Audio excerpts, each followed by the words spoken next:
Hello everyone, I hope you all are doing well. मेरा नाम है प्रशांत सिंह एंड मैं आप सबका स्वागत करता हूं दक्षिणा क्लासरूम यूट्यूब चैनल पे। तो गाइस, आज हम देखने वाले हैं haloalkanes and haloarenes का लेक्चर नंबर 2। लेक्चर नंबर 1 में हमने क्या क्या सीखा? लेक्चर नंबर 1 में हमने सीखा कि haloalkanes and haloarenes क्या होते हैं, यानी कि उनका इंट्रोडक्शन, उनका क्लासिफिकेशन, एंड फिर हमने देखा कि आगे जो हम रिएक्शंस करने वाले हैं उनके लिए हमें क्या क्या बेसिक्स की जरूरत पड़ेगी। एंड बेसिक्स में जो हमारा पहला टॉपिक था लिविंग ग्रुप, तो लिविंग ग्रुप को हमने लीव किया था, है ना, यहीं पे हमने छोड़ा था लास्ट लेक्चर, और यहीं से हम आज का लेक्चर स्टार्ट करेंगे। तो आई होप आप एनर्जी के साथ होंगे, आप मस्त होंगे, जबरदस्त होंगे। तो चलिए देर न करते हुए स्टार्ट करते हैं। इससे पहले एक स्माइल रखिए अपने चेहरे पे और गजब, है ना, पेन एंड पेपर लेके बैठिए और एनर्जी के साथ इस लेक्चर को देखेंगे, क्योंकि ये वाला लेक्चर आपके लिए बहुत ज्यादा इंपॉर्टेंट होने वाला है। इसके बाद क्योंकि हम रिएक्शंस पे आएंगे सीधा, तो इनको करने के बाद आपके रिएक्शन करने की स्पीड देखिएगा कितनी अच्छी हो जाएगी एंड ऑर्गेनिक में आपको काफी मजा आएगा। ठीक है, तो स्टार्ट करते हैं आज का लेक्चर हम। तो हमारा टॉपिक था लिविंग ग्रुप। तो जिन्होंने, है ना, लिविंग ग्रुप में बिल्कुल स्टार्टिंग से स्टार्ट करते हैं। हमने क्या सीखा था कल के लेक्चर में? हमने सीखा था कि जैसे सपोज हमने कुछ एग्जांपल्स लिए थे इन केसेस में। तो देखिए हमारे पास क्या था, सारे एग्जांपल्स में इस कार्बन के पे क्या था, स्लाइटली पॉजिटिव चार्ज था। क्या था? Slightly positive charge. अगर पॉजिटिव चार्ज को जिंदगी में क्या चाहिए होता, हमने क्या बात की थी, नेगेटिव चार्ज। तो नेगेटिव चार्ज को देखेगा तो इसको क्या इच्छा है कि बॉन्ड बनाने की चाहत जागेगी, है ना।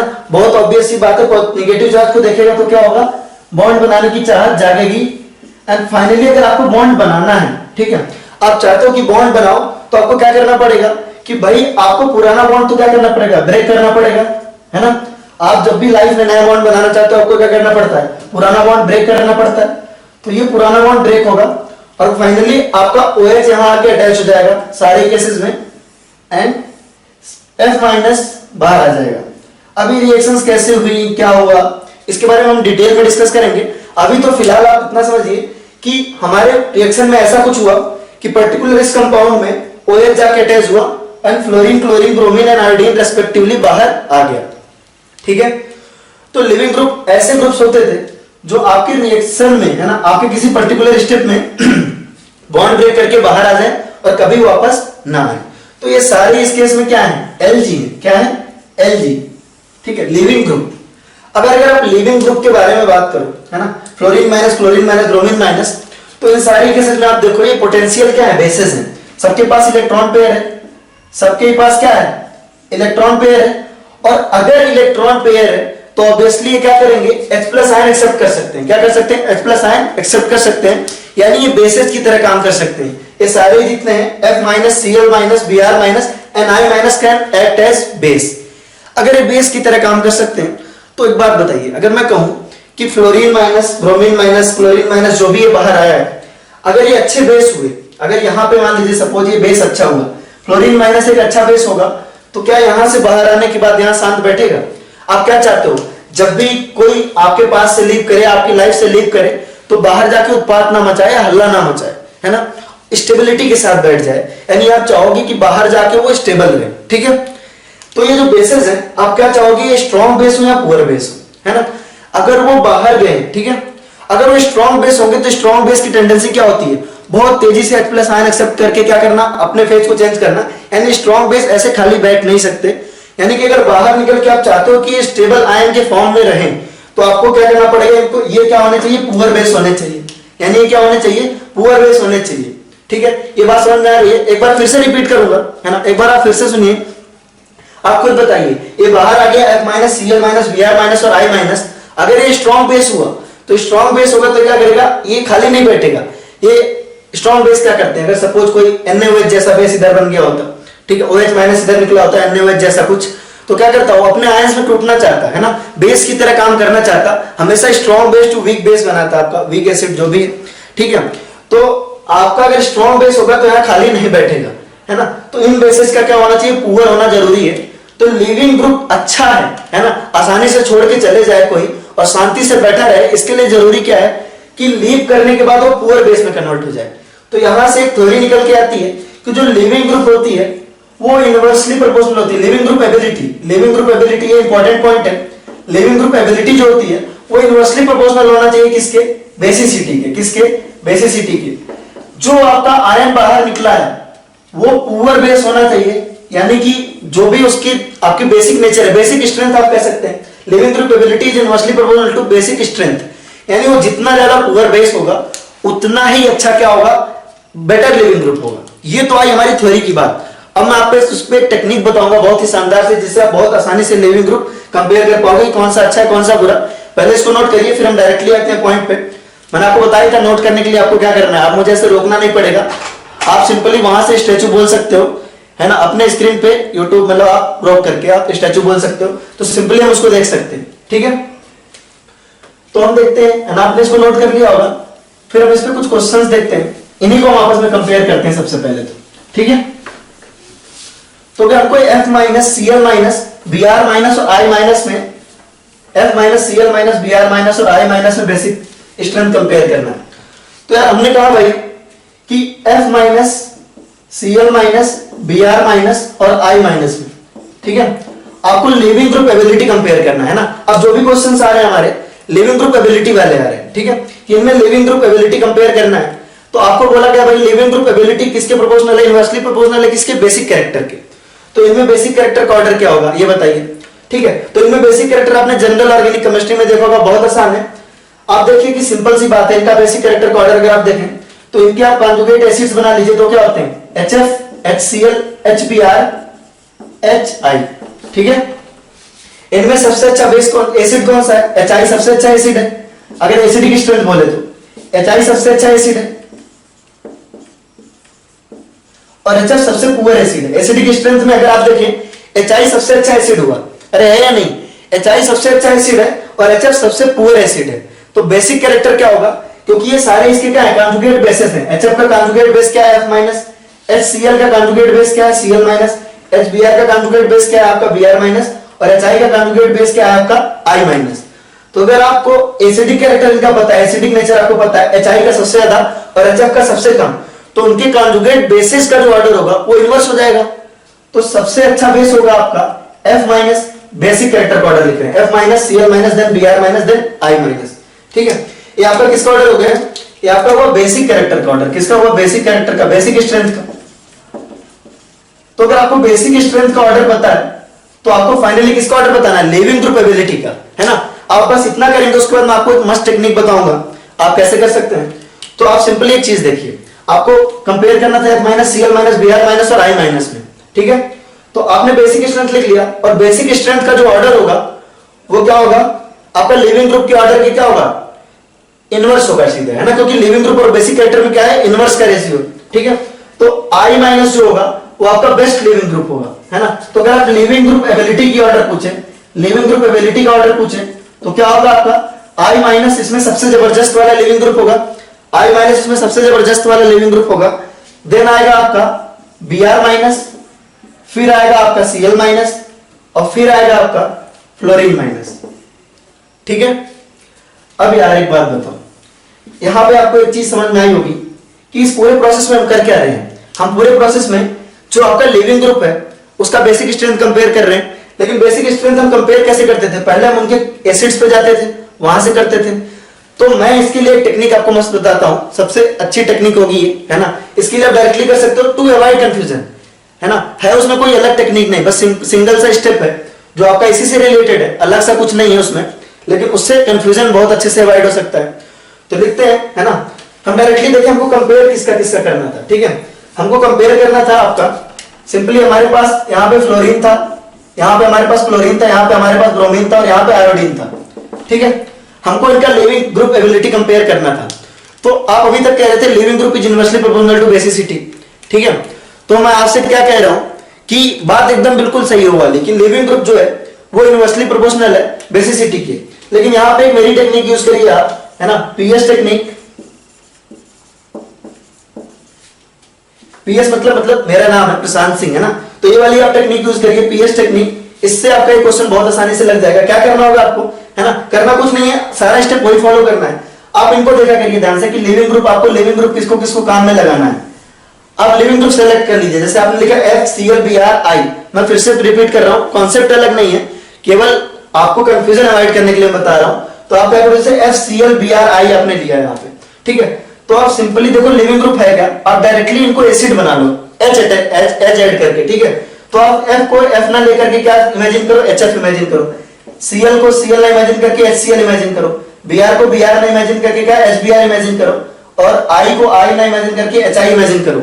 अब बस देख लो इसमें सबसे अच्छा एसिड कौन सा है, जो सबसे अच्छा एसिड हुआ वही सबसे अच्छा क्या हो जाएगा, लिविंग ग्रुप हो जाएगा। तो इस हिसाब से सबसे अच्छा आपका लिविंग ग्रुप क्या हुआ, I माइनस, देन आपका आया Br माइनस, फिर आएगा आपका Cl माइनस, फिर आएगा आपका fluorine minus. It is as simple as that. तो आपको ये चीज समझ में आई होगी कि कॉन्सेप्ट कुछ अलग नहीं है यार। यहां से हम पहले निकाल के उसका बेसिक स्ट्रेंथ कंपेयर कर रहे थे, फिर हम उसके इनवर्स में जा रहे थे। आपको सिंपली क्या करना है, आपको सिंपली यहीं पे इसको सिंपली F को HF है ना, हाइड्रोजन ऐड करना बहुत आसान है, और एसिडिक स्ट्रेंथ कंपेयर करने में आपको याद हो जीओसी में तो हम बेसिक स्ट्रेंथ कंपेयर करने से ज्यादा कंफर्टेबल रहते हैं। और वैसे भी समझ लो क्या है कि हमने इसको एसिड माना ना, HF, HCl, HBr और HI, तो हम कहते हैं किसको अच्छा एसिड बताते हैं कि ये बॉन्ड ब्रेक होने के बाद आयन कौन सा सबसे ज्यादा स्टेबल है। अगर HI में से H निकले तो हमें देखते थे कि I और HF में F माइनस में कौन सा ज्यादा स्टेबल है। अगर आप देखो HI से आपका क्या निकलता था I माइनस, HBr से आपका क्या निकलता था Br माइनस, तो जिसका आपका I माइनस ज्यादा स्टेबल बनता था इसीलिए HI क्या होता था, अच्छा एसिड होता था। और हम यहां भी क्या चाहते हैं कि I माइनस हमारा क्या रहे, स्टेबल रहे। तो जो जितना ज्यादा स्टेबल होगा आयन के फॉर्म में वही उतना अच्छा लिविंग ग्रुप होगा। तो सिंपली क्या करना है हमको, जितने भी लिविंग ग्रुप हम कंपेयर कर रहे हैं ना उनके आगे आपको हाइड्रोजन लगा के तुरंत एसिड की स्ट्रेंथ कंपेयर करना है और लिविंग ग्रुप कर लेना है। ये टेक्निक है आपको पीएच टेक्निक, इससे करें आप, है ना। जितने बच्चे समझदार होंगे, जिनको अच्छे से प्रोसेस समझ में आया होगा, उनको ये अच्छे समझ में आएगा कि बात एक ही है, बात बेसिक कैरेक्टर कंपेयर करके इन्वर्स करने वाली है। बट अगर हम एसिडिक कैरेक्टर के माध्यम से करेंगे ना तो हमें बहुत ज्यादा कंफर्टेबल हो जाएगा। चलिए क्वेश्चन से करते हैं, तो इसको नोट कर लीजिएगा आप, है ना, आसान है काफी, ठीक है। तो आप इसको नोट करिए, फिर हम डायरेक्टली कुछ क्वेश्चंस करवाते हैं, आपको बहुत इजी लगेगा उसके बाद ये, ठीक है। ये हो गया। अब चलिए लिविंग ग्रुप कंपेयर करते हैं, लिविंग ग्रुप स्ट्रेंथ कंपेयर करते हैं, है ना। क्वेश्चन लिखिए, compare living group ability in the following compounds. Compare living group ability in the following compound, है ना। लिविंग ग्रुप एबिलिटी कंपेयर करना है हमको, ठीक है। तो हम कुछ एग्जांपल्स लेते हैं यहाँ पे। सबसे पहले हम लिविंग ग्रुप एबिलिटी कंपेयर कर रहे हैं। आपका ये हुआ आपका OCH3 और दूसरा हुआ आपका OCCl3। आपको बोला गया इसका कंपेयर करने को, ठीक है। OCCl3 ये आपका पहला क्वेश्चन है। फिर दूसरा आपको कंपेयर करना है OCH3 और फिर करना है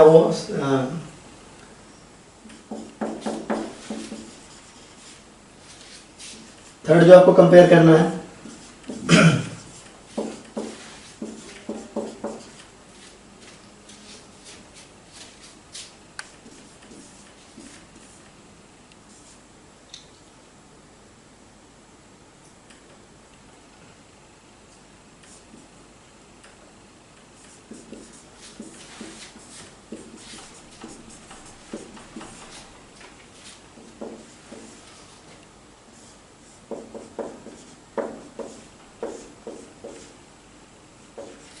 पहले 5 क्वेश्चन करते हैं, है ना।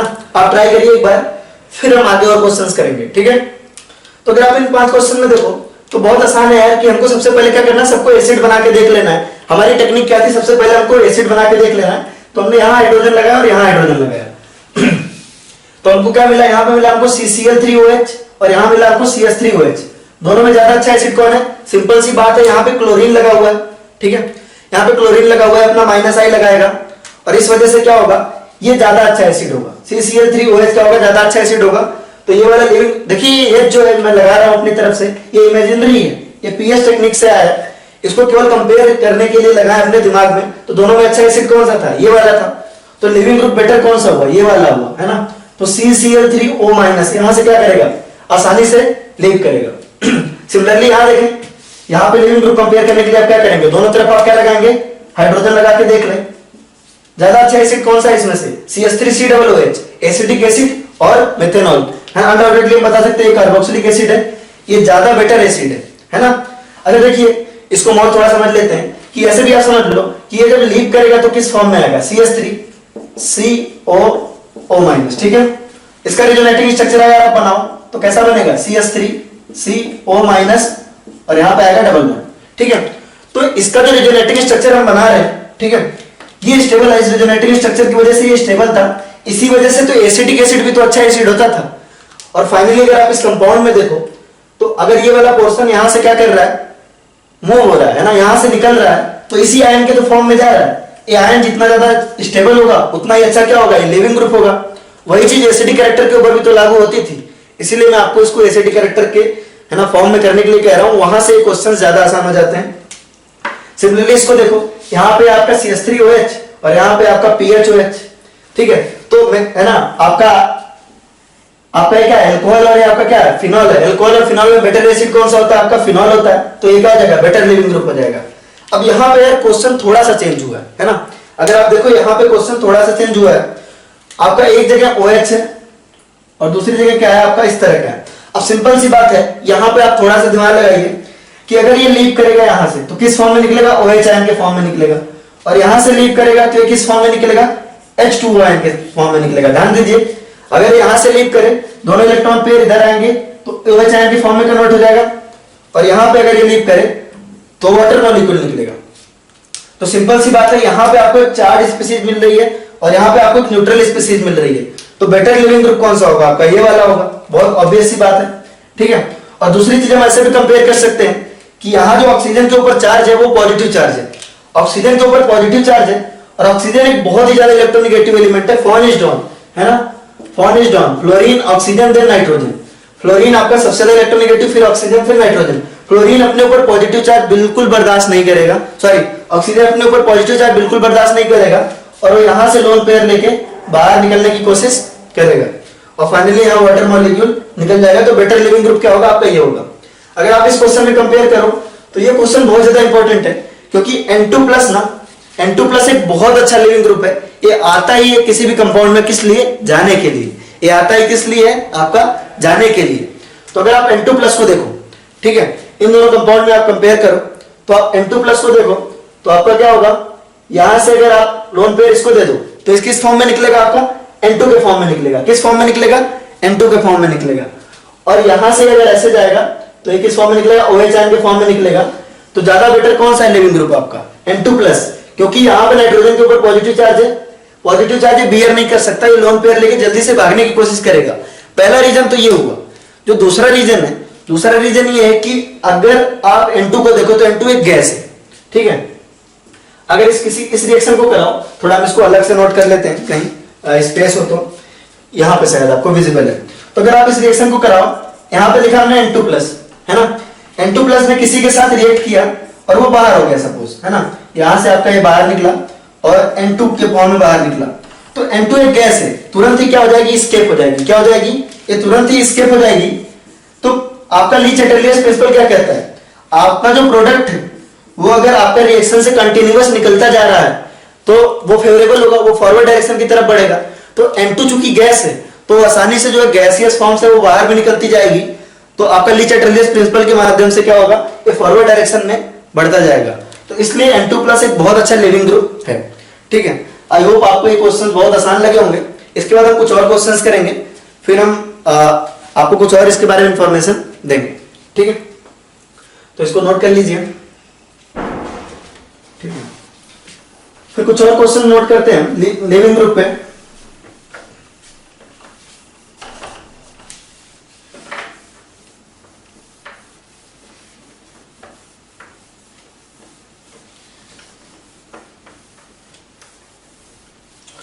चलिए, हमसे बोला गया ये एक आयन ही है, यहां पे आपका NH3+ है और यहां पे आपका NH2 है, इनमें कंपेयर करना है आपको। फिर आपका अगला क्वेश्चन जो है वो है आसान सा क्वेश्चन है, इसको ले लीजिए आप।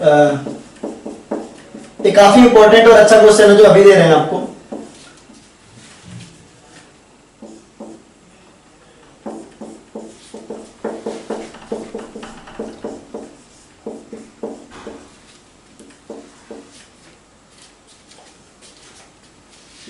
ये इसी का पार्ट है, ये क्वेश्चन जो है इसी क्वेश्चन का पार्ट है।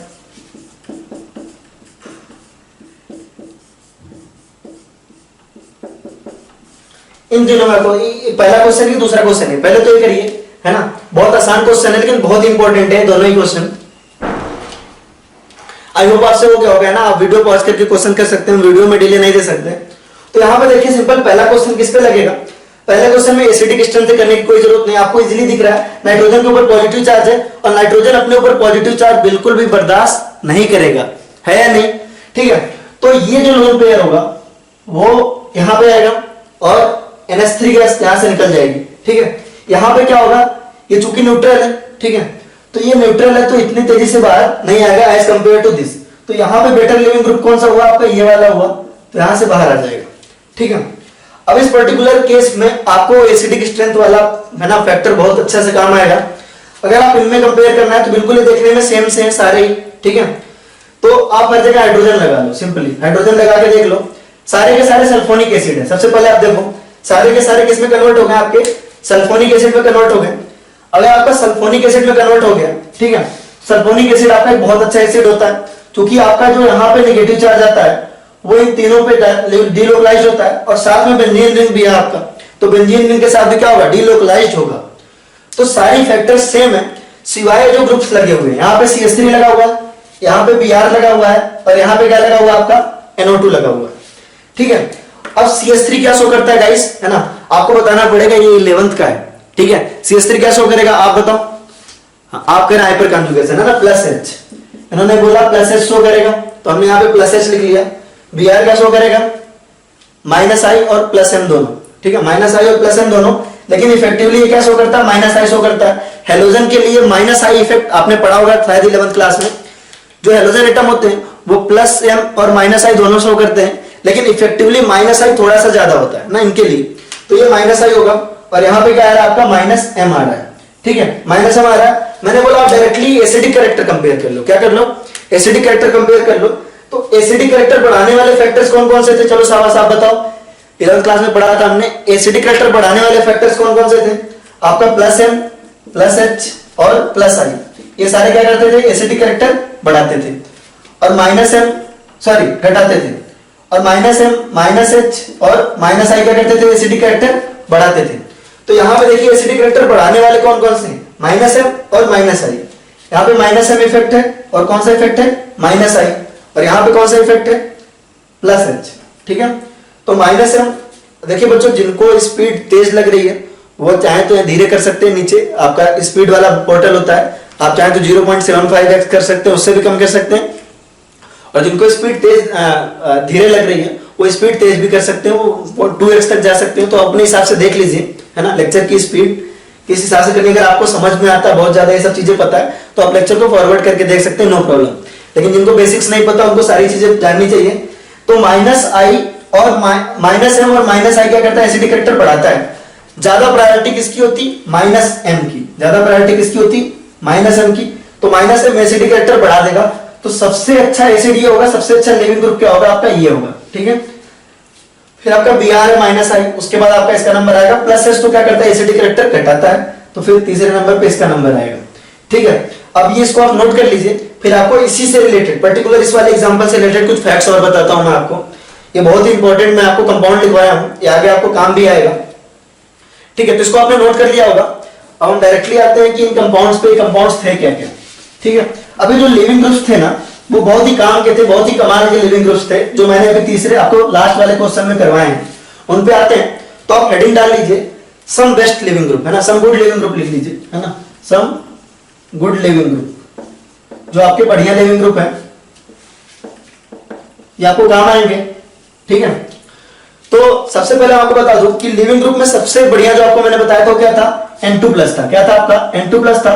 अगर N2+ कहीं इस तरीके से आया है आपका, तो ये समझ लीजिए कि ये यहां पे है, क्यों N2+ क्यों होता है बच्चों, N2+ अगर है कहीं पे तो किस लिए, जाने के लिए, किस लिए, जाने के लिए। तो ये तो बहुत ही अच्छा लिविंग ग्रुप है N2+ जो हुआ आपका। नेक्स्ट आपका क्या हुआ, नेक्स्ट आपका H2O+ था, नेक्स्ट आपका क्या था, H2O+ था। अगर इस तरह से कुछ है तो भी लीक कर जाएगा। अब आप ऑर्गेनिक में ना इतनी बार एक चीज देखेंगे कि आपका कोई एक पर्टिकुलर रिएजेंट होगा, यहां पे रुकते हैं थोड़ा, आपका पर्टिकुलर रिएजेंट इस तरह का OH होगा, है ना। आपके रिएक्शन का एम क्या होगा, आप यहां से आप समझने की कोशिश करेंगे ना, आपको बहुत अच्छे समझ में आएगा कि ऑर्गेनिक किस तरह से प्रोसीड करती है। तो क्या आपके रिएक्शन का एम होगा यहां से OH को हटा करके कुछ और लगाना। और अभी हमने देखा कि OH जो होता है एक अच्छा लिविंग ग्रुप नहीं है ना। अगर आप देखो OH को कम देखो, आप इतना अच्छा लिविंग ग्रुप नहीं है।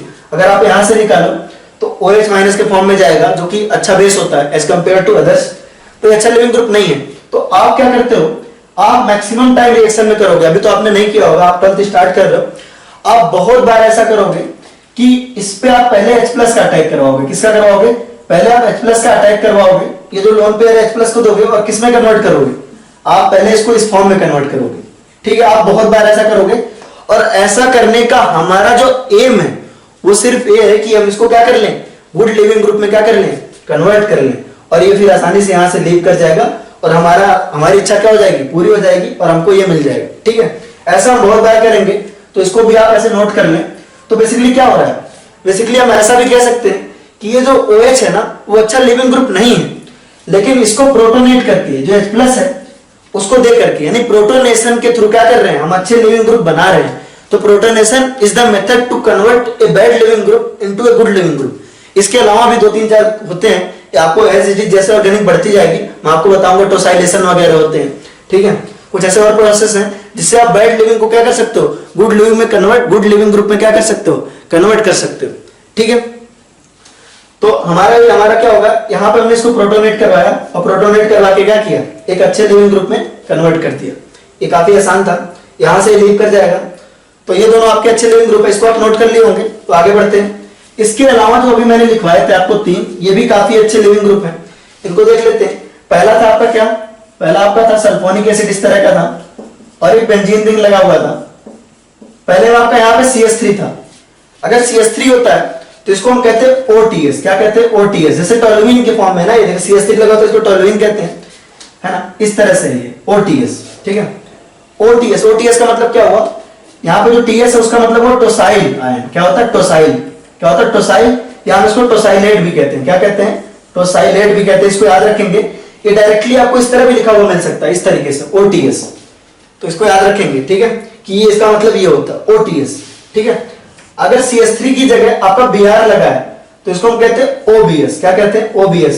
तो अगर कहीं पे आपको रिएक्शन में OBS मिल रहा है, ठीक है, इस तरह से आपको OBS लिखा हुआ मिल रहा है, उसका मतलब क्या हुआ, उसका मतलब हुआ आपको ये वाला कंपाउंड बोल रहा है यहां पे ऐसा।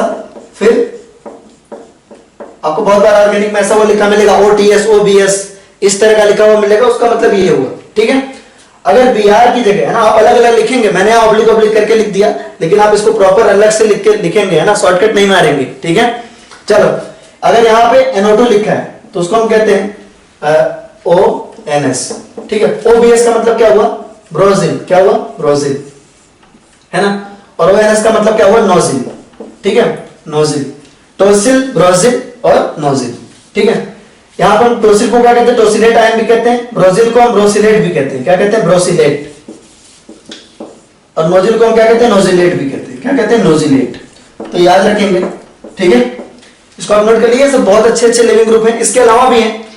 अब मुझे एक चीज समझ में आ गई, है ना, कि अगर आप देख सकते हो कि ये बहुत अच्छा एसिड है, मतलब अगर जैसे आपने देख लिया कि इस चीज को हटा के यहाँ पे हम एक बहुत अच्छा एसिड बना सकते हैं, ठीक है, तो इसका मतलब क्या हो, बहुत अच्छा लिविंग ग्रुप भी होगा।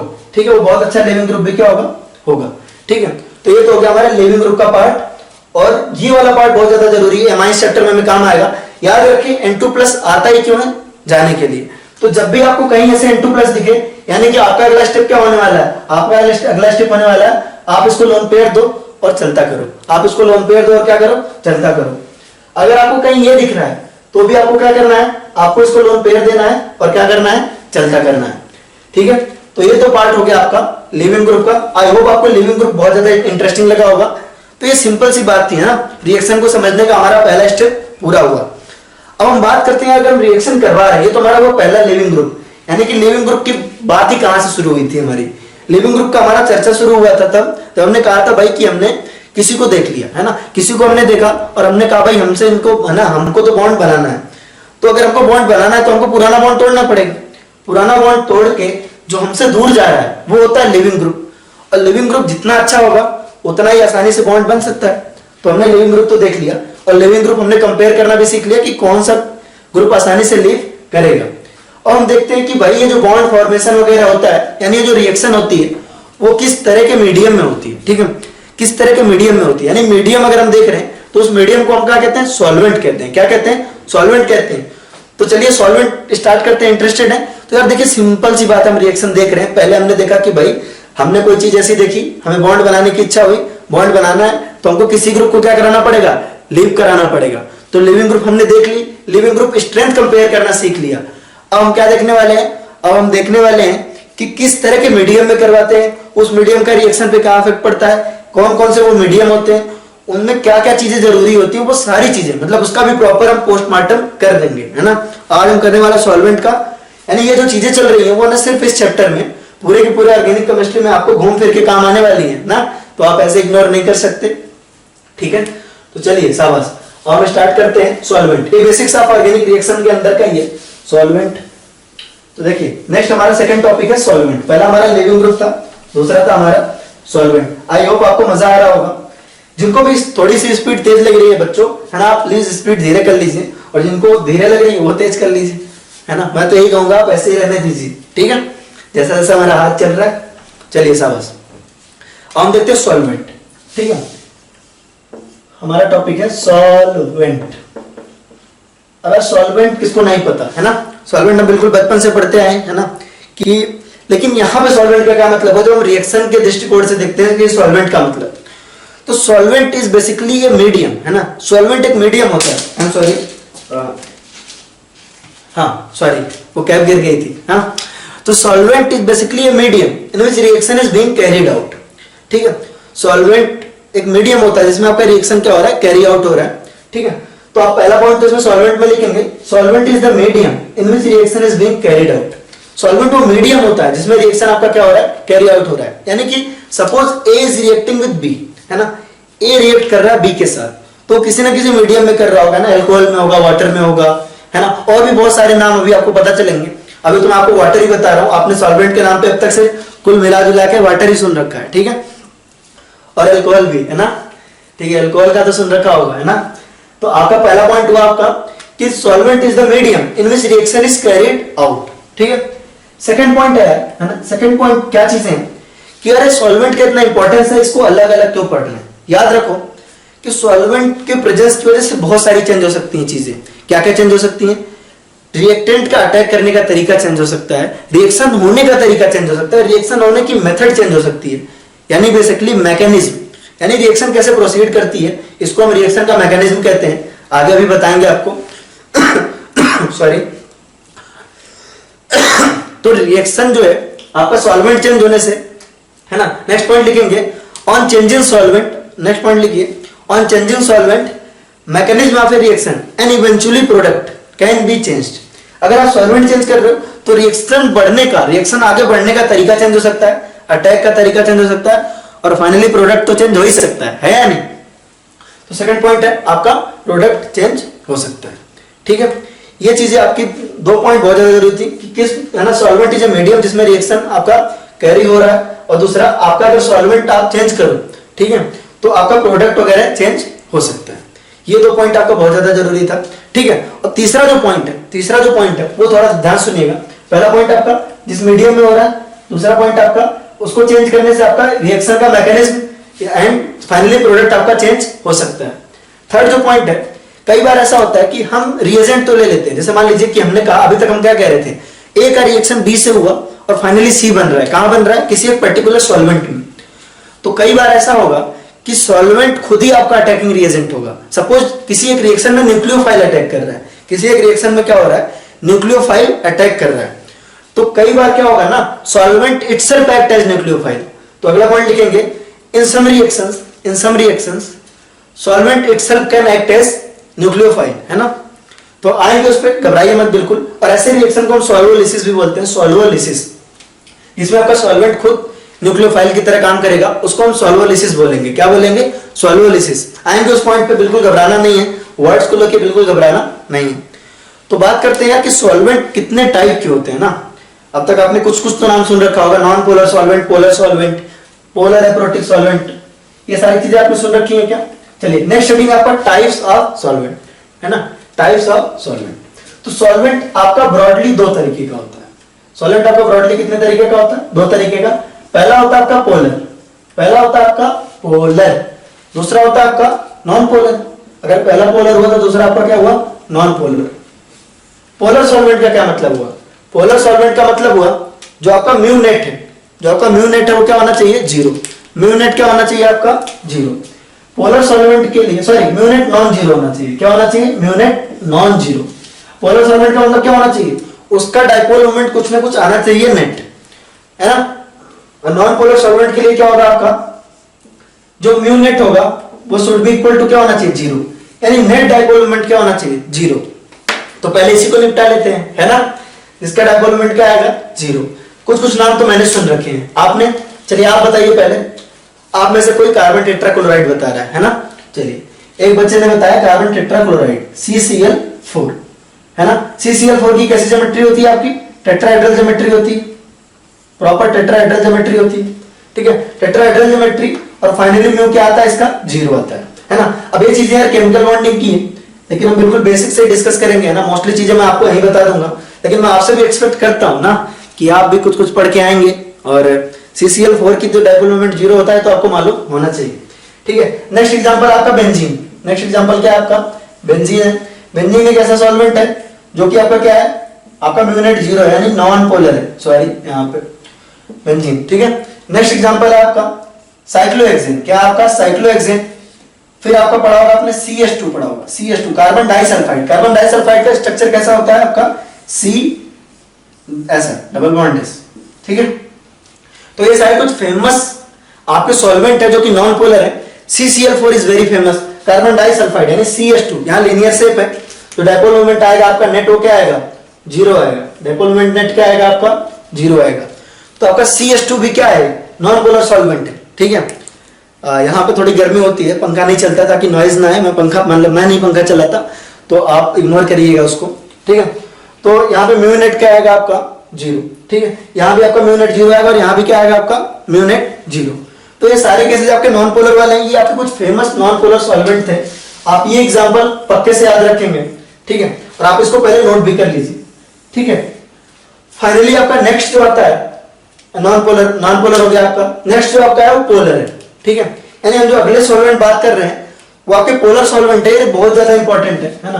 पोलर सॉल्वेंट में भी हम आपको आगे भी टाइप बताएंगे। तो पोलर सॉल्वेंट आपके फर्दर दो टाइप में डिवाइड होते हैं, है ना। फर्दर दो क्लासिफिकेशन है इनका। पहला आपका थोड़ा बड़े से स्पेस में लिखिएगा, पहला आपका पोलर प्रोटिक सॉल्वेंट। क्या है आपका? पोलर प्रोटिक सॉल्वेंट, ठीक है। नेक्स्ट जो आपका है वो है आपका पोलर एप्रोटिक सॉल्वेंट। क्या है आपका? Polar aprotic solvent. Polar aprotic solvent, ठीक है। पहला आपका पोलर प्रोटिक और दूसरा आपका पोलर एप्रोटिक। बात करेंगे उसके बारे में, पहले आप इसको नोट कर लीजिए क्योंकि हम इसको थोड़े बड़े स्पेस में लिखेंगे और कायदे से अपना पूरा स्पेस कवर करते हुए, क्योंकि बड़ा टॉपिक है, ठीक है। और इंपॉर्टेंट है बहुत ज्यादा है। पोलर प्रोटिक और पोलर एप्रोटिक, अगर ये उड़ा तो SN1 उड़ा, SN2 उड़ा, आगे के टॉपिक की बात कर रहा हूं मैं, ठीक है। नहीं उड़ने दूंगा, पक्की बात है, ठीक है। तो आप बस यहाँ पे ध्यान लगा के रखिए, तो ये हो जाएगा आपका, ठीक है। आप इसको नोट कर लीजिए। फिर हम आते हैं पोलर प्रोटिक और पोलर एप्रोटिक पे, ठीक है। पोलर प्रोटिक और पोलर एप्रोटिक पे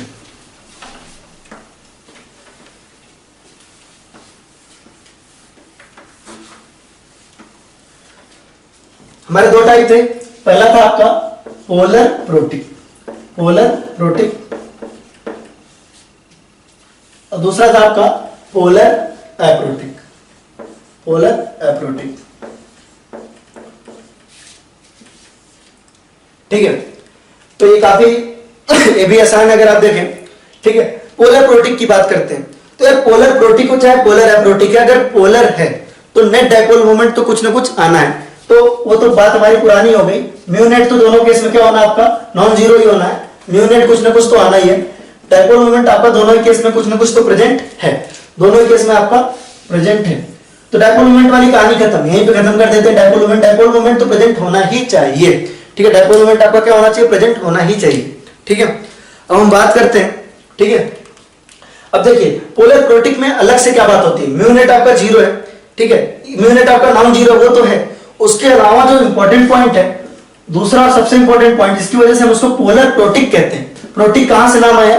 प्रोटिक नाम आया हाइड्रोजन से, H+ से। तो प्रोटिक का मतलब यहां पे होता है आपका ऐसे सॉल्वेंट्स जो हाइड्रोजन बॉन्डिंग शो कर सकते हो। क्या कर सकते हो? आपके हाइड्रोजन बॉन्डिंग शो कर सकते हैं। यानी कि आपका पोलर प्रोटिक का मतलब हुआ म्यू नेट पहली बात तो नॉन जीरो होना चाहिए, म्यू नेट आपका क्या होना चाहिए, नॉन जीरो होना चाहिए, वो तो फंडामेंटल कंडीशन है ना पोलर होने के लिए। उसके बाद आपका होना चाहिए हाइड्रोजन बॉन्डिंग शो करना चाहिए, हाइड्रोजन बॉन्डिंग शो करना चाहिए। तो अगर आप इनके एग्जांपल्स की बात करो कि इनके क्या क्या एग्जांपल्स हो सकते हैं, तो आप क्या क्या लिख सकते हो। चलिए शाबाश, वाटर का आप कब से इंतजार कर रहे थे कि वाटर का एग्जांपल मैं कहां चेप दूं, चलो बोल दो वाटर, बोल दो। वाटर पहली बात तो पोलर है, ठीक है, HOH लिख देते हैं ना थोड़ा फॉर्मल, ठीक है। वाटर आपका क्या हुआ, वाटर आपका पहली चीज तो पोलर है, दूसरी बात क्या है, ये हाइड्रोजन बॉन्डिंग शो कर सकता है। अगर हाइड्रोजन बॉन्डिंग कौन शो कर सकता है कौन नहीं, ये तो आप मुझे बताओगे, है ना।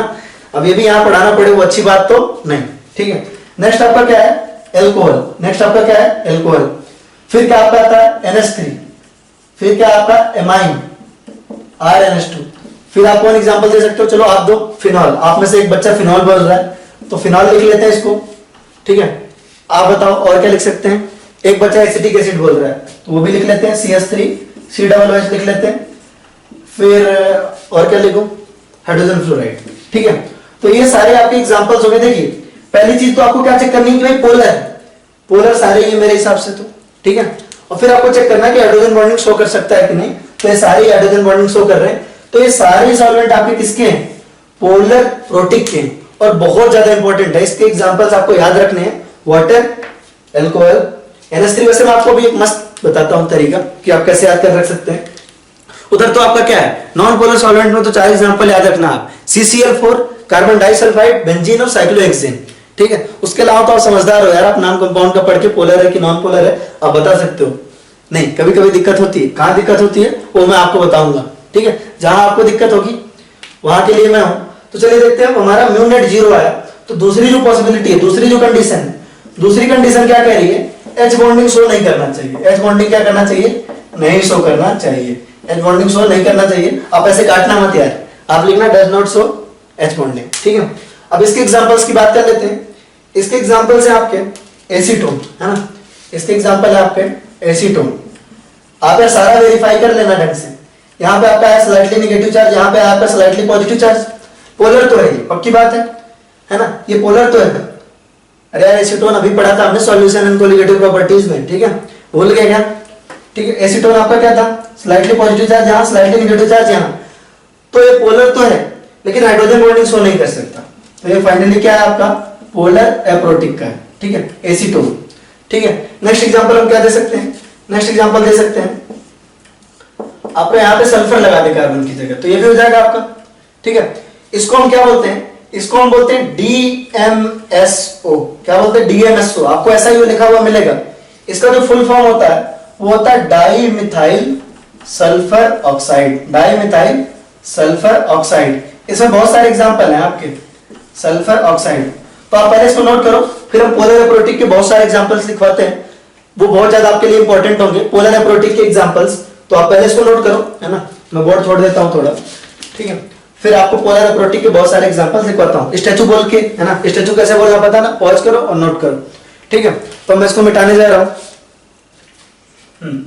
अब आपको पोलर एप्रोटिक के ही, आपने इसको नोट कर लिया, पोलर एप्रोटिक में एग्जांपल लिखना जो मैं लिखवा रहा हूं आपको, ठीक है। पोलर एप्रोटिक के बहुत सारे एग्जांपल और सारे जरूरी हैं जो आपको लिखवा रहा हूं अभी, ठीक है।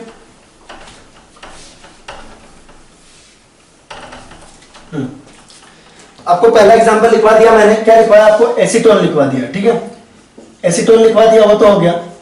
फिर आपको नेक्स्ट एग्जांपल क्या लिखवाया, डाईमिथाइल सल्फर ऑक्साइड। क्या लिखवाया आपको, डाईमिथाइल सल्फर ऑक्साइड, ठीक है, DMSO।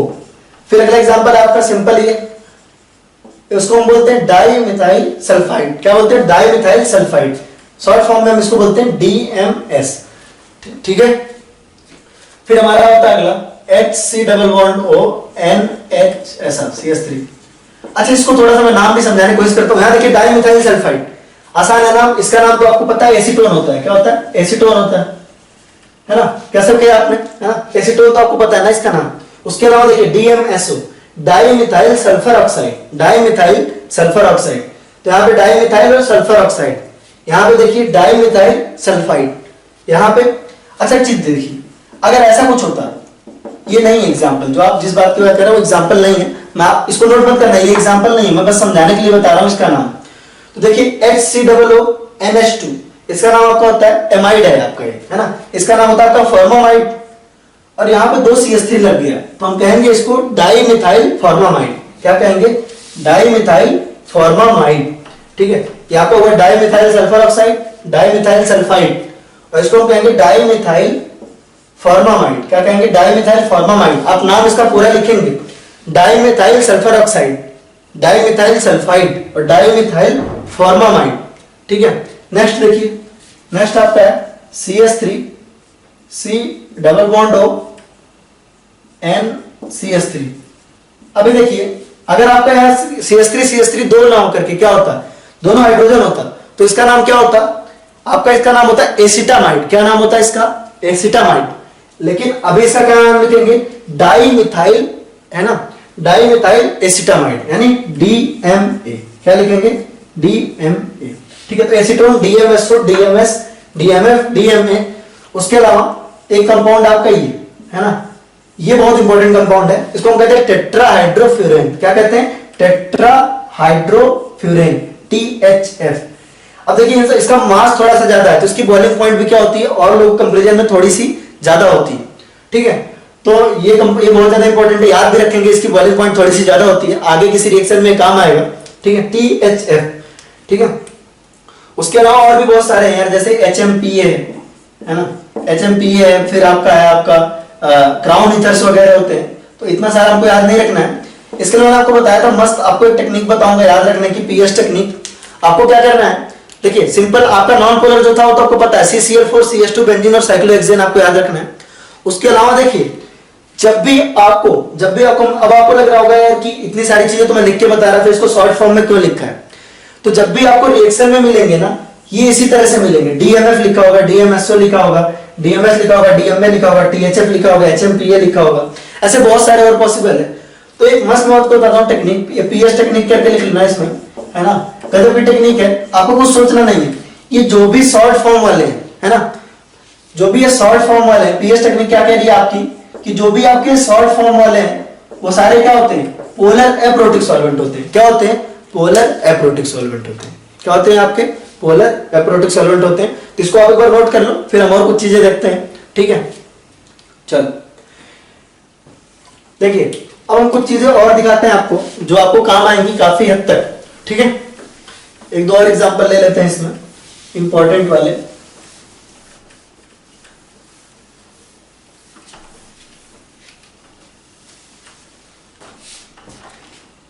ठीक है, जैसे अगर आप देखो, तो अगर आप इसको देखो, तो अब आपको ये कंपाउंड कैसा दिख रहा है? दिखने में ये आपको कंपाउंड कैसा लग रहा है ना, ये इतना इंपॉर्टेंट नहीं है आपके लिए, बस ऐसे जनरल इंट्रोडक्शन के लिए बता रहे हैं कि कंपाउंड कैसा लग रहा है आपको। मुझे तो देखने में नॉन पोलर जैसा लग रहा है, अगर आप चारों तरफ से देखो सिमेट्रिक है, बट एक्चुअली सिमेट्रिक नहीं होता। इसको आप ऐसा इमेजिन करने की कोशिश करो क्राउन की तरह, है ना, ये ईथर है ना, देखो आप अगर इसको देखने की कोशिश करो, ये ईथर है, बीच में ऑक्सीजन आया हुआ, तो इसको क्राउन की तरह देखने की कोशिश करो, इस तरह।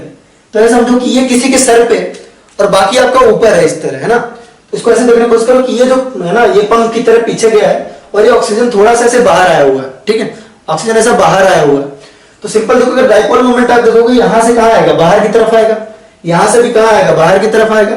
यहां से भी कहां आएगा? बाहर की तरफ आएगा। ये कुछ इस तरीके से है, थोड़ा दिखाता हूं मैं आपको, ये इस तरीके से कुछ है। देखिए ये जो ऑक्सीजन है ना, इस तरीके से, देखिए ये आपको ऑक्सीजन इस तरीके से, क्राउन है ना, देखिए मैं अपने ऊपर लगाता हूं, ये देखिए क्राउन है इस तरह से, ये तीनों ऑक्सीजन मेरे सर पे आ गए और ये तीनों आपके जो रिंग दिख रही है वो बाहर है, तीनों ऑक्सीजन मेरे सर पे है इस तरह। तो आपका जो डाइपोल मोमेंट है देखिए यहाँ पे किस तरह है ना, तो आपको समझ में आ गया होगा, ये मेरे सर पे है और ये तीनों ऐसे ऊपर, तो डाइपोल मोमेंट क्या होगा? ऐसे बाहर की तरफ आ रहा होगा, यहाँ भी बाहर की तरफ से आ रहा होगा, यहाँ भी बाहर की तरफ से आ रहा होगा। इस तरह के ईथर्स को हम क्राउन ईथर्स बोलते हैं। नॉट वेरी इंपॉर्टेंट, बट ध्यान रखिएगा। ठीक है, नेक्स्ट चलिए अब स्टार्ट करते हैं इसी में। ठीक है, तो अब हमने भाई मास्टर कर ली, क्या क्या चीजें मास्टर कर ली कि भाई किस तरीके से हमारा, है ना, कोई ग्रुप लीव कर रहा था किसी पर्टिकुलर, है ना, कंपाउंड को, तो उसको हम कहते थे लिविंग ग्रुप। हमने देखा कि किस तरह के मीडियम में हमारा, मतलब किस तरह के मीडियम में हमारा रिएक्शन कैरी आउट हो रहा है, उन रिएक्शन के टाइप देखे। बट अब हमने ये नहीं देखा कि उन रिएक्शन में जाने के बाद रिएजेंट्स का क्या हाल होता है। ठीक है, तो वो टॉपिक है हमारा कि सॉल्वेशन किस तरीके से होता है। तो हम बात करते हैं भाई सॉल्वेशन की। सॉल्वेशन बहुत ज्यादा इंपॉर्टेंट है। ठीक है, तो अगर आप सॉल्वेशन की बात करो तो भाई नॉन पोलर सॉल्वेंट जो होते हैं ना, वो मस्त स्मॉलर टाइप के होते हैं। ठीक है, तो उनके बारे में आमतौर पर बुक्स भी बात नहीं करती, आप भी बात नहीं करोगे, बट मैं आपको थोड़ा बहुत बता देता हूँ क्योंकि आपके दिमाग में जरूर रहेगा कि नॉन पोलर सॉल्वेंट किस तरह के होते हैं। तो जो नॉन पोलर सॉल्वेंट होते हैं ना वो मस्त मॉलर टाइप के हैं, ओवरऑल डाइपोल मोमेंट 0 है। तो आयंस को देख के ना मतलब उन्होंने क्या कर लिया है, उन्होंने पूरा संन्यास ले लिया है, उनमें खुद में डाइपोल है नहीं, और किसी भी चार्ज को देख के वो इंड्यूस नहीं होते, वो मस्त अपना रहते हैं। तो उनके रिएक्शन में खास रोल नहीं होता, और रिएक्शन को एक प्रॉपर मीडियम प्रोवाइड करते हैं। तो सॉल्वेशन का इंपॉर्टेंस जो होता है वो मेनली 2 ही तरह के सॉल्वेंट में होता है, या तो पोलर प्रोटिक या तो पोलर एप्रोटिक। तो ध्यान रखेंगे, इसको थोड़ा सा देखते हैं। तो आपका सॉल्वेशन पहले आपका है पोलर प्रोटिक सॉल्वेंट में। किसमें है आपका? पोलर प्रोटिक सॉल्वेंट में, पोलर प्रोटिक सॉल्वेंट में। बात हम करेंगे पोलर प्रोटिक सॉल्वेंट में सॉल्वेशन का, ठीक है। तो पोलर प्रोटिक सॉल्वेंट होता है, ठीक है। पोलर प्रोटिक सॉल्वेंट का हम एग्जांपल लेते हैं जैसे वाटर। आपने बहुत सारे पढ़ लिए, लेकिन हम भाई हमेशा सिंपल वाला लेके चलते हैं, है ना। तो आप जैसे कंपाउंड इमेजिन करो, सिंपल NaCl, ठीक है। NaCl की शुरुआती जिंदगी कैसी है? NaCl की शुरुआती जिंदगी भाई सोडियम के ऊपर प्लस चार्ज है और क्लोरीन के ऊपर निगेटिव चार्ज है। सोडियम ने क्लोरीन से कहा भाई कि आपके ऊपर निगेटिव चार्ज है, हमको निगेटिव चार्ज चाहिए क्योंकि हमारे ऊपर पॉजिटिव चार्ज है। क्लोरीन ने कहा हमारे ऊपर निगेटिव चार्ज है, आपके ऊपर पॉजिटिव चार्ज है। दोनों में अट्रैक्शन खूब भयंकर वाला है, दोनों के बीच बॉन्ड बहुत ज्यादा वीक है, ठीक है। ये तो भाई मूवी की स्टार्टिंग है कि इनके बीच बॉन्ड बहुत ज्यादा वीक है। लेकिन यार जिंदगी का ना असलियत यही है कि पॉजिटिव चार्ज को निगेटिव चार्ज चाहिए, चाहे वो कहीं से भी मिले, है ना, चाहे वो कहीं से भी मिले, और निगेटिव चार्ज को पॉजिटिव चार्ज चाहिए चाहे वो कहीं से भी मिले। तो सिंपल सी बात है। अब अगर आप देखो जो आपके पोलर प्रोटिक सॉल्वेंट होते हैं, ठीक है, वो अगर आप कैटायन को देखो और एनायन को देखो, दोनों को स्टेबलाइज करने की क्षमता रखते हैं। कैसे रखते हैं इसको देखते हैं, ठीक है। अगर आप वाटर मॉलिक्यूल को देखो तो वाटर मॉलिक्यूल के पास क्या होता है? आपका डाइपोल होता है, ऑक्सीजन के ऊपर निगेटिव चार्ज होता है, ठीक है। ऑक्सीजन के ऊपर क्या होता है? निगेटिव चार्ज होता है। इधर भी हमने ऑक्सीजन ले लिया, इसके ऊपर भी क्या है आपका? निगेटिव चार्ज है। इधर भी हमने ऑक्सीजन ले लिया, इसके ऊपर क्या है आपका? निगेटिव चार्ज है। इधर भी हमने ले लिया ऑक्सीजन, इसके ऊपर निगेटिव चार्ज है। केवल 4 मॉलिक्यूल इसको नहीं गिरते, मैं आपको केवल समझाने के लिए बता रहा हूं, ये बहुत इंपॉर्टेंट टॉपिक है। तो देखिए क्या हो रहा है कि भाई सोडियम के ऊपर पॉजिटिव चार्ज था, पॉजिटिव चार्ज की केवल एक ही डिमांड थी कि उसको कहीं से भी निगेटिव चार्ज मिले। ऑक्सीजन ने कहा भाई मेरे पास है, चलिए हम आपको इलेक्ट्रॉन देते हैं। तो यहाँ पे क्या होगा? ऑक्सीजन इसको इलेक्ट्रॉन देगा, स्लाइटली निगेटिव चार्ज देगा, ठीक है। इसके ऊपर स्लाइटली निगेटिव चार्ज है, यहाँ से इसको इलेक्ट्रॉन मिलेगा, ये एक दूसरे क्या होंगे? अट्रैक्ट होंगे।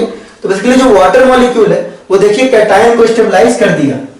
तो सोडियम ने क्लोरीन के साथ किया हुआ वादा क्या कर दिया? तोड़ दिया, ठीक है। यही होता है लाइफ में भी, ठीक है। तो ओवरऑल बेनिफिट्स के हिसाब से ना जाना चाहिए। तो सोडियम को क्या लगा भाई कि जो सॉल्वेंट मॉलिक्यूल है उसको अगर घेर ले तो जो सॉल्वेंट मॉलिक्यूल का ऑक्सीजन है वो निगेटिव चार्ज इसको दे सकता है, ठीक है। और निगेटिव चार्ज देके क्या कर लिया? इसको स्टेबलाइज कर लिया, ठीक है। तो देखिए ये कैटायन को स्टेबलाइज कर रहा है। तो और दूसरा अगर एनायन है तो इसके पास भाई एनायन के लिए भी मटेरियल उपलब्ध है। अगर आप वाटर मॉलिक्यूल को देखो, वाटर मॉलिक्यूल को देखो तो वाटर मॉलिक्यूल के पास क्या है? हाइड्रोजन है। क्या है? हाइड्रोजन है।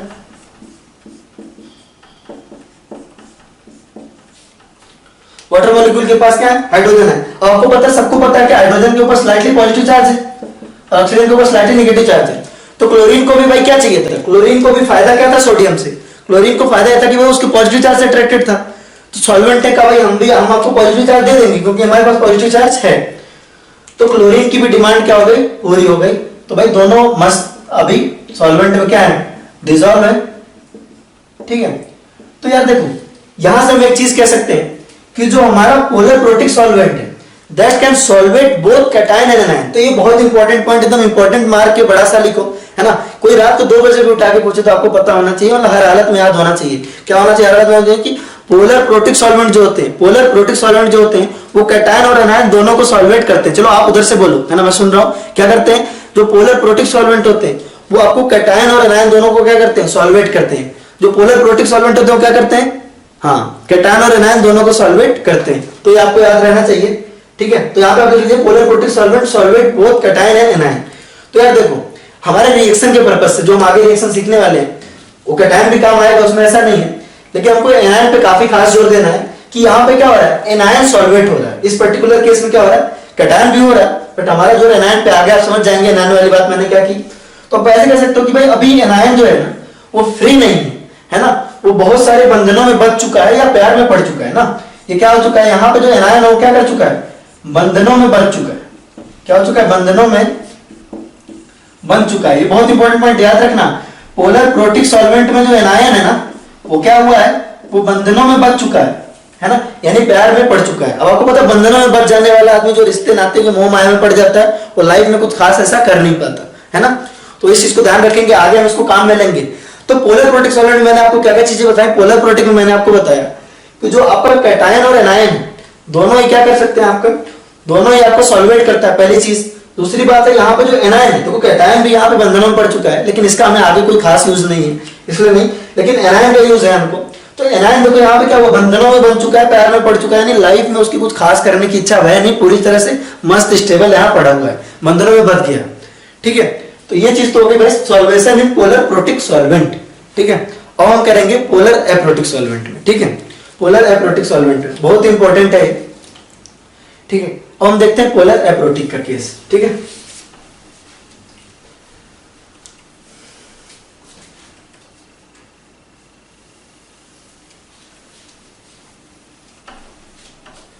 अब देखिए पोलर एप्रोटिक सॉल्वेंट में अगर हमने NaCl को डाला, ठीक है, पोलर एप्रोटिक सॉल्वेंट में यहां पे हम इसको एप्रोटिक कर लेते हैं, फिर से लिख लेते हैं ना, अच्छा नहीं दिख रहा, पोलर एप्रोटिक सॉल्वेंट। ठीक है, सेकंड है आपका polar aprotic solvent.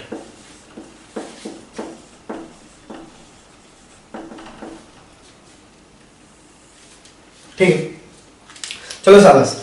Polar aprotic solvent में क्या होगा, जैसे आप NaCl को देखो तो आपका Na+ है और Cl- है, डायरेक्टली मुद्दे पे आ जाते हैं। ठीक है, अब यहां पे अगर आप देखो तो पोलर एप्रोटिक सॉल्वेंट जो है वो किस तरह का है, देखिए यहां पे सल्फर इस तरह का है, यहां पे CH3 DNSO लिया हमने, यहां पे आपका CH3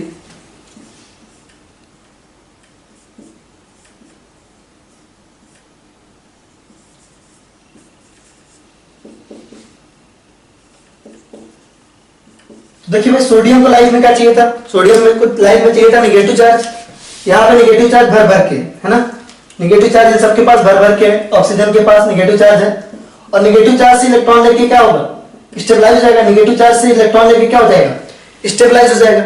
ठीक है, अब सिंपल सी बात है, अगर ये नेगेटिव चार्ज से इलेक्ट्रॉन लेके स्टेबलाइज हो गया तो हमें कह सकते हैं कि पॉजिटिव चार्ज का तो काम हो गया, पॉजिटिव चार्ज यहाँ भी स्टेबलाइज हो गया ना, सोडियम का काम यहाँ पर भी बन गया है ना, पोलर एप्रोटिक सॉल्वेंट में भी सोडियम का काम क्या हुआ, बन गया।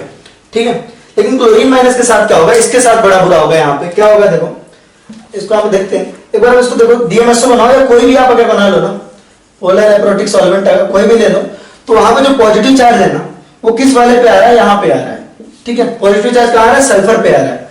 अब जो पॉजिटिव चार्ज है दो बल्कि ग्रुप से क्या है, पहली बात तो हिडन है। ठीक है ना, ये पॉजिटिव चार्ज क्या है, हिडन है, क्या है, हिडन है, तो ये बहुत ज्यादा इंटरेक्ट नहीं कर पाएगा, किसके साथ, ये इंटरेक्ट नहीं कर पाएगा, किसके साथ, आपका क्लोरीन माइनस के साथ, ये इंटरेक्ट नहीं कर पाएगा।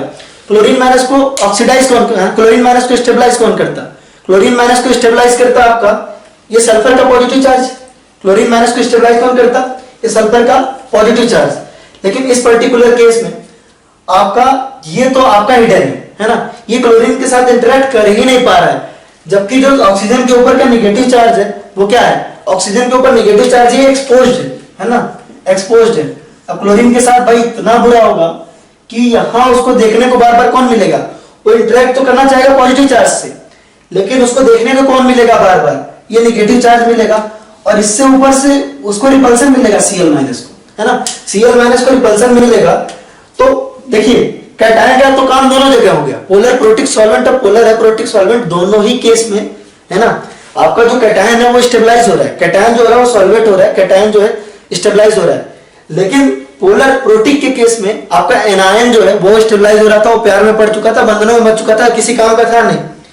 यहाँ पे उसके साथ क्या हो रहा है, यहाँ पे सॉल्वेट नहीं हो पा रहा है, यहाँ पे सॉल्वेट नहीं हो पा रहा है, ऊपर से रिपल्सन अलग मिल रही है, यानी ठोकरें मिल रही है, उसको क्या मिल रही है, ठोकरें मिल रही है। और हमने सीखा है भाई कि जिंदगी में जिस इंसान को ठोकरें मिलती हैं कर वही कुछ पाता है लाइफ में, है ना, जिसको ठोकरें मिलती हैं जिंदगी में कर वही कुछ पाता है ना, प्यार में पड़ा हुआ, रिश्तों में बंधा हुआ आदमी लाइफ में कुछ कर नहीं पाता। तो यहाँ पे जो इंपॉर्टेंट पॉइंट है वो ये है कि पोलर एप्रोटिक सॉल्वेंट डिसॉल्व या solvate only cation not anion. In fact anion को क्या मिल रहा है, यहाँ पे ठोकरें मिल रहा है, रिपल्सन मिल रहा है। तो याद रखेंगे यहाँ पे, ये दोनों आगे मैं बहुत काम में लेने वाला हूँ चीजें। तो पोलर प्रोटिक में आपका क्या हो रहा है, जो एनायन है वो क्या हो रहा है, उसको है ना, वो स्टेबलाइज हो गया। यहाँ पे एनायन आपका स्टेबलाइज नहीं हो पाया। तो यार अब तक हमने आज के लेक्चर में हमने 2 टॉपिक अब तक मास्टर कर लिए हैं। कौन कौन से टॉपिक? पहला था आपका लिविंग ग्रुप। तो लिविंग ग्रुप के केस में हमने देखा था भाई कि ऐसे ग्रुप जो छोड़ के चले जाए और वापस ना आए, और छोड़ के जाने के बाद शांति से बने रहे, उसके लिए उनका लेस बेसिक होना जरूरी था।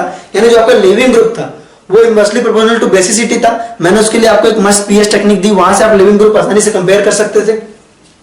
फिर हमने देखा सम गुड लिविंग ग्रुप, जहां हमारा N2+ था, हमारा फिर वाटर था। फिर हमने ये भी देखा कि OH को प्रोटोनेट क्यों कराते हैं, आगे रिएक्शन में क्यों कराएंगे। बहुत बार आप देखिएगा OH हटाने के लिए उसको प्रोटोनेट करवाएंगे। यानी एक बुरे लिविंग ग्रुप को अच्छे लिविंग ग्रुप में कैसे कन्वर्ट करें। फिर हमने देखा भाई किस मीडियम में, किस तरह के मीडियम में रिएक्शन कैरी आउट हो रहा है, उसको हम क्या कहते हैं, सॉल्वेंट। फिर हमने सॉल्वेंट का टाइप देखा, उसमें हमारा था polar, non polar. Non polar का डाइपोल मोमेंट 0 था, CCl4 CH2 बेंजीन और साइक्लोहेक्सेन। फिर हमारा था पोलर, पोलर में प्रोटिक और एप्रोटिक।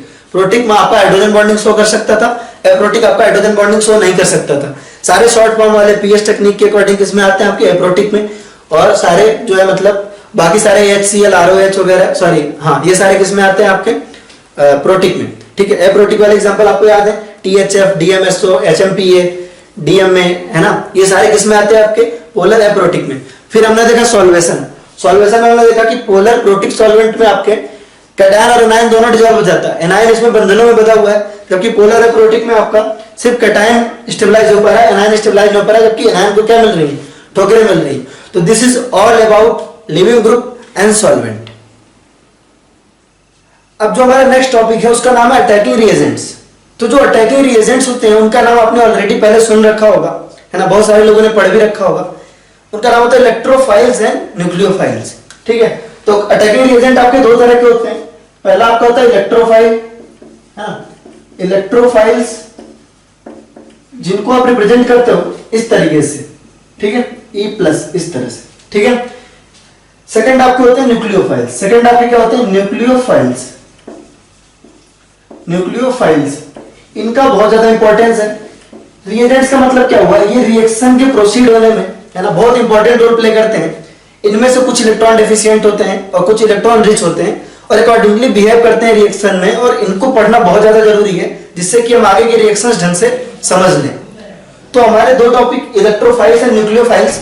देखिए सॉल्वेंट वगैरह तो आप अगर शॉर्टकट में निपटा दिए होते, अगर आप बहुत जल्दी जल्दी में देख लिए होते तो काम चल जाता, लेकिन इलेक्ट्रोफाइल एंड न्यूक्लियोफाइल की जो अच्छे से समझ है वो बहुत ज्यादा जरूरी है। तो हम डायरेक्टली आते हैं इलेक्ट्रोफाइल्स पे। पहले आप 2 टाइप लिख लीजिए, इलेक्ट्रोफाइल्स एंड न्यूक्लियोफाइल्स एंड इनका रिप्रेजेंटेशन। लेकिन इसके बाद हम डायरेक्टली आते हैं आपका इलेक्ट्रोफाइल्स पे, है ना। तो इलेक्ट्रोफाइल्स क्या होते हैं, ठीक है। तो जो ये आपका वर्ड है इलेक्ट्रोफाइल, ठीक है, ये 2 वर्ड से बना हुआ है, इलेक्ट्रो प्लस फाइल। इसका मतलब क्या हुआ, जो इलेक्ट्रोफाइल्स हुए वो आपके कैसे होते हैं, इलेक्ट्रोफाइल्स मतलब इलेक्ट्रॉन लविंग। इलेक्ट्रोफाइल्स मतलब इलेक्ट्रॉन लविंग। अब जाहिर सी बात है यार कि इलेक्ट्रॉन लविंग स्पीसीज, सो आप लिख सकते हैं electron loving species are called as electrophiles. लेकिन इससे हमारी बात बनेगी नहीं। अब एक बात बताइए, अब तक जितनी मैंने आपको ऑर्गेनिक केमिस्ट्री सिखाई लाइफ से रिलेट करके, अब बताइए इलेक्ट्रॉन लविंग स्पीसीज कौन से होंगे, कौन से ऐसे स्पीसीज होंगे जो इलेक्ट्रॉन को प्यार करेंगे। जाहिर सी बात है जो इलेक्ट्रॉन के क्या होंगे, तरसे तड़पे होंगे, है ना। यानी electrophiles are the species which are तरसे तड़पे ऑफ इलेक्ट्रॉन। वो इलेक्ट्रॉन के क्या होंगे, तरसे तड़पे होंगे, इलेक्ट्रॉन के पास जाना चाहेंगे। तो उनका इलेक्ट्रॉन डेफिशिएंट होना क्या जरूरी है, इलेक्ट्रॉन डेफिशिएंट होना जरूरी है। तो इलेक्ट्रॉन लविंग स्पीसीज जो होते हैं वो आपके क्या होते हैं, electron loving species are called as electrophiles. ठीक है, इलेक्ट्रॉन लविंग आपका कौन सा होगा, जिनके पास इलेक्ट्रॉन की क्या होगी, कमी होगी। तो जाहिर सी बात है इलेक्ट्रोफाइल्स का मतलब क्या हुआ, इलेक्ट्रॉन डेफिशिएंट। इलेक्ट्रॉन क्या हुआ, डेफिशिएंट। ठीक है, इलेक्ट्रॉन डेफिशिएंटी आपका है ना, इलेक्ट्रॉन डेफिशिएंसी सिंपल सी बात है, अलग अलग तरीके से रखता है ना। मेन चीज उसके लिए जो जरूरी है वो आपका इनकम्प्लीट ऑक्टेट। क्या जरूरी है उसके लिए, इनकम्प्लीट ऑक्टेट। वैसे बहुत बार ये जरूरी नहीं भी होता है, कहां कहां नहीं होता मैं आपको बताऊंगा। तो इनकम्प्लीट ऑक्टेट होता है मैक्सिमम केस में, ठीक है। तो आपको अभी तक देख के क्या लग रहा है कि इलेक्ट्रोफाइल कौन से हो सकते हैं, जिनके ऊपर पॉजिटिव चार्ज है। इसको लेके कुछ मिसकॉन्सेप्शंस भी हैं, तो पॉइंट ध्यान रखने बहुत जरूरी है जो मैं आपको बताऊंगा। तो देखिए सिंपल सी बात है कि इनकम्प्लीट ऑक्टेट आपका सिंपल सी बात है पॉजिटिव चार्ज के फॉर्म में हो सकता है और दूसरा न्यूट्रल के भी फॉर्म में हो सकता है, ठीक है। हम अभी देखेंगे कुछ एग्जांपल्स, बहुत ज्यादा जरूरी, ठीक है। तो आप लिख लीजिए electrophiles are the electron loving species, they are electron deficient and most of them have incomplete octet. ठीक है, तो आप इसको नोट कर लीजिए। अगर आप एग्जांपल्स की बात करो तो पहले तो मैं एग्जांपल आपसे मांगना शुरू करूंगा, है ना। आप एग्जांपल बताना शुरू करिए। सबसे पहले हम पॉजिटिव चार्ज वाला एग्जांपल लिख लें, है ना। हम अपने याद करने में एक सीक्वेंस ले आते हैं जिससे हमारे लिए याद करना बहुत ज्यादा आसान हो जाए। पॉजिटिव चार्ज वाले एग्जांपल लिख लेते हैं सबसे पहले तो, ठीक है। सबसे पहले हम पॉजिटिव चार्ज वाले एग्जांपल अगर लिखें तो पॉजिटिव चार्ज वाले आप बताइए, सबसे पहले आप बताइए, आप में से कोई H प्लस बता रहा है, सही बात है ना। H प्लस भी कई बार ऐड करता है ना। बहुत सारे लोग आपको कार्बोकेटाइन बना रहे हैं, यानी आपके CH3 प्लस बता रहे हैं, है ना। उसके अलावा ठीक है, मैं आपको कुछ बताता हूँ, I plus, Cl plus, Br plus, ये सारे आपके क्या हैं, ये सारे भी आपके क्या हैं, इलेक्ट्रॉन डेफिशिएंट है ना। I प्लस Cl प्लस, और जाहिर सी बात है यार कि I प्लस Cl प्लस या Br प्लस अपने ऊपर जो है पॉजिटिव चार्ज बर्दाश्त नहीं कर सकते ना, तो ये तो बहुत अच्छे इलेक्ट्रोफाइल हुए इनफेक्ट, है ना। इसके अलावा आपके NO2 प्लस, NO प्लस, ठीक है, NO2 प्लस, NO प्लस, उसके अलावा आपका RCO इस तरह का है, यहां पे प्लस, ठीक है। तो ये सारे स्पीसीज आपके क्या हैं, सारे के सारे क्या है आपके इलेक्ट्रोफाइल्स हैं। जाहिर सी बात है हाइड्रोजन के ऊपर पॉजिटिव चार्ज है, तो पॉजिटिव चार्ज है तो किस चीज का तरसा तड़पा हुआ है, वो इलेक्ट्रॉन का तरसा तड़पा हुआ है, इलेक्ट्रॉन लविंग होगा ना। जाहिर सी बात है इलेक्ट्रॉन की कमी है जिंदगी में, तो इलेक्ट्रॉन की कमी को क्या करना चाहेगा, पूरा करना चाहेगा। सिमिलरली आपका कार्बोकेटाइन है, ठीक है, I plus, Cl plus, Br plus, NO2 plus, NO plus और RCO प्लस, ठीक है। ये सारे आपके एग्जांपल हो गए किसके, इलेक्ट्रोफाइल के। किसके एग्जांपल हुए आपके, इलेक्ट्रोफाइल के, है ना। कार्बोकेटाइन आप कोई सा भी ले सकते हो, आपका कार्बोकेटाइन क्या होगा, इलेक्ट्रोफाइल की तरह काम कर सकता है डिपेंडिंग अपॉन द सिचुएशन, ठीक है। इसके अलावा अगर आपसे पूछा जाए न्यूट्रल स्पीसीज में, ठीक है, न्यूट्रल स्पीसीज भी हो सकते हैं। तो आपने बहुत बार ऐसा नाम सुना होगा कि आपका इलेक्ट्रॉन डेफिशिएंट कंपाउंड, ठीक है, इलेक्ट्रॉन डेफिशिएंट फॉर एग्जांपल जिनके पास इनकम्प्लीट ऑक्टेट हो, उसमें आपका आ गया BF3, है ना, FeBr3, FeCl3, ठीक है। उसके अलावा आपका है क्या, और क्या लिख सकते हो आपका, यहाँ पे बहुत सारे एग्जांपल हो सकते हैं, इसमें आपका BS3 हो सकता है, ठीक है। ये सारे किसमें आ रहे हैं, आपके इलेक्ट्रॉन डेफिशिएंट में आ रहे हैं, ठीक है। ये सारे किसके एग्जांपल है, आपके इलेक्ट्रॉन डेफिशिएंट के, ठीक है। तो आप इसको नोट कर लीजिए। उसके अलावा यार क्या है ना कि कई बार हमको ये कंफ्यूज भी कर सकता है कि कौन सा इलेक्ट्रोफाइल होगा, कौन सा इलेक्ट्रोफाइल नहीं होगा, ठीक है। तो इसके लिए मैं आपको और भी कुछ एग्जांपल्स बताता हूं, ठीक है। ये सारे आपके एग्जांपल किसके हैं, सारे इलेक्ट्रोफाइल के एग्जांपल हैं, आप अच्छे से देख लें, ठीक है। उसके अलावा देखिए, अगर आप जैसे आप देखिए सिंपल सी बात है CH2, ठीक है, अगर आप इसको देखो तो ये क्या है आपका, इसको आप क्या बोलते हो, अगर आपने रिएक्शन इंटरमीडिएट्स पढ़े हो तो इसको बोलते हैं कार्बीन। क्या बोलते हैं, कार्बीन। यहाँ पे 2 इलेक्ट्रॉन है, ठीक है, हम आएंगे इस पे। उसके अलावा अगर आप नाइट्रीन को देखो, नाइट्रीन को देखो, या फ्री रेडिकल को देखो, अगर ये स्पेशली मैंने अलग से क्यों लिखवाया, इनसे अलग क्यों लिखवाया, इसका रीजन क्या है, क्योंकि वो आपको इलेक्ट्रॉन दिखा के कंफ्यूज करेंगे। आप इलेक्ट्रॉन गिनने पे क्या करना, बने रहना, आप इलेक्ट्रॉन गिनने पे क्या करना, बने रहना। अगर आप यहां भी इलेक्ट्रॉन गिनो, ठीक है, कार्बन में आप इलेक्ट्रॉन गिनो तो कितने इलेक्ट्रॉन आएंगे, आपके 6 इलेक्ट्रॉन आएंगे, ठीक है। अगर आप नाइट्रीन में इलेक्ट्रॉन काउंट करो तो कितने आएंगे, आपके 6 इलेक्ट्रॉन आएंगे। आप फ्री रेडिकल में इलेक्ट्रॉन काउंट करो, आपके कितने इलेक्ट्रॉन आएंगे, 7 इलेक्ट्रॉन आएंगे। तो यार ये आपको इलेक्ट्रॉन दिखा रहे हैं, है ना, ऐसा शो ऑफ कर रहे हैं ना। लाइफ में भी ऐसे बहुत लोग करते हैं कि भाई हमें तो इलेक्ट्रॉन की कोई कमी नहीं है, तो ऐसा दिखने में लग रहा है, ठीक है, कि ये जो आपका कार्बीन है ना, नाइट्रीन है, और ये आपका फ्री रेडिकल है, इनमें इलेक्ट्रॉन दिख रहे हैं। तो आप देख के कंफ्यूज हो सकते हैं कि भाई इनके पास तो इलेक्ट्रॉन अच्छा खासा है, तो उल्टा इनको पॉजिटिव चार्ज से प्यार होना चाहिए, ना कि इलेक्ट्रॉन से। लेकिन ऐसा नहीं है। आपको इनके पास जाके अगर इनका हाल पूछोगे कि आप कैसे हैं अंदर से, तो ये बोलेंगे इलेक्ट्रॉन दिख रहा है आपको, लेकिन अंदर से तो क्या, हमको इलेक्ट्रॉन की बहुत ज्यादा कमी है, हमको इलेक्ट्रॉन चाहिए।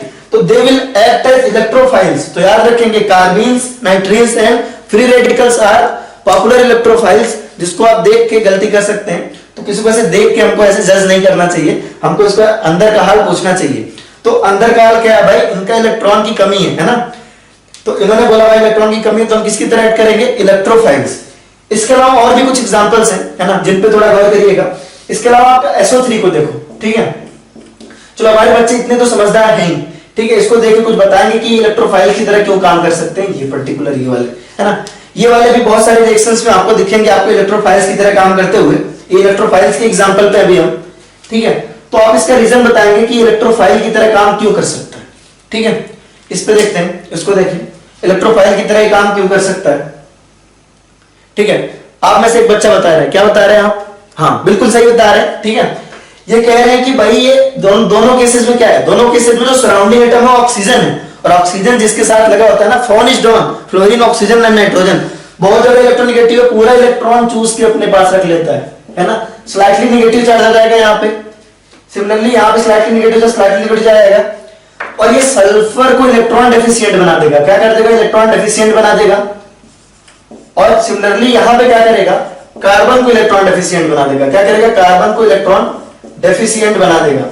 और अगर कार्बन और सल्फर यहाँ पे इलेक्ट्रॉन डेफिशिएंट है तो डेफिनेट सी बात है कि ये पर्टिकुलर जो सेंटर है, सल्फर वाला सेंटर और कार्बन वाला सेंटर, निश्चित तौर पे किस तरह काम कर रहा है? ये निश्चित तौर पे इलेक्ट्रॉन डेफिशिएंट सेंटर की तरह काम कर रहा है। इलेक्ट्रॉन का तरसा तड़पा हुआ है, इलेक्ट्रॉन देख के ही क्या करेगा? लपक लेगा। Hence it will act as electrophile.